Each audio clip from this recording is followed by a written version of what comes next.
কি একটা ছিল, রাগ করতেছে, কষ্ট পাচ্ছে।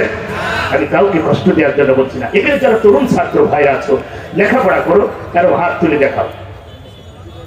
কি ছাত্র নাই এখানে? একটা পুরুষের মতো হাত, তো হাত সাইদের মতো হাত উঁচু করে যাও। কই? আলহামদুলিল্লাহ। ছাত্র ভাইরা হাত নামা। তোমাদের টার্গেট কি ছিল? এই দেশের সরকারকে উৎখাত করা না মেধার দাম চাওয়া? কথা বলতে হবে, কথা বলতে হবে।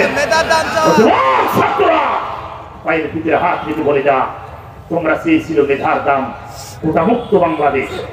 ভুয়া মুক্তিযোদ্ধায় করে গেছিল, কথা ঠিক কিনা? দেখা হাত দেখা প্রতিবন্ধীগুলির চাকরি হয়ে গেছে, ভালো মানুষের চাকরি হয়নি, কথা ঠিক। ফ্যান দেখা করে নিয়েছেন, চাকরি হয়ে গেছে, কথা বলে ঠিক। আমার ভাইরা মেধাবী ছাত্র, তাদের চাকরি হয়ে নাই। এদেশের তরুণ ছাত্ররা তারা মেধার দাম চেয়েছে, কিন্তু ওই হারামপুরের দল তার প্রশাসন দিয়ে তিনি কি করেছেন? আমার সন্তানদের বুকের ভিতরে গুলি দিয়েছে, কথা বলেছে। যারা তরুণ ছাত্র, তোমাদের পায়ে হাত রেখে বলি, মৃত্যুর আগ পর্যন্ত ওই দলের নাম আর নিবা না, কথা ঠিক কিনা? জীবনে কোনোদিন ওই দল করবে না।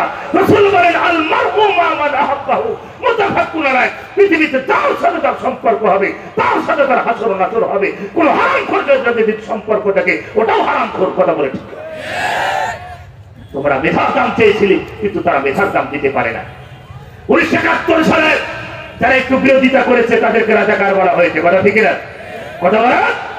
আমি বলি 2024 সালে 5 আগস্টের আগ পর্যন্ত যারা বিরোধিতা করেছে, যুবলীগ, ছাত্রলীগ, আওয়ামী লীগ, স্বেচ্ছাসেবক লীগ, কৃষক লীগ, লিখে আনলি, কথা ঠিক না? তারা সব টাটকা রাজাকার, কথা বলা। ওই 1971 সালে যদি একটুখানি যদি বাধা দিতে যদি রাজাকার হয়, তোমরা আমার দেশের তরুণ ছাত্রদেরকে হত্যা করেছো, তোমরা হচ্ছে আসল রাজাকার, কথা বলা। আমার ভাইয়েরা, ইসলাম শান্তি চেয়েছিল, তারা শান্তিতে রাখে না, দেশটাকে অশান্ত তৈরি করে আল্লাহর গজবে পরিণত হয়ে গেছে।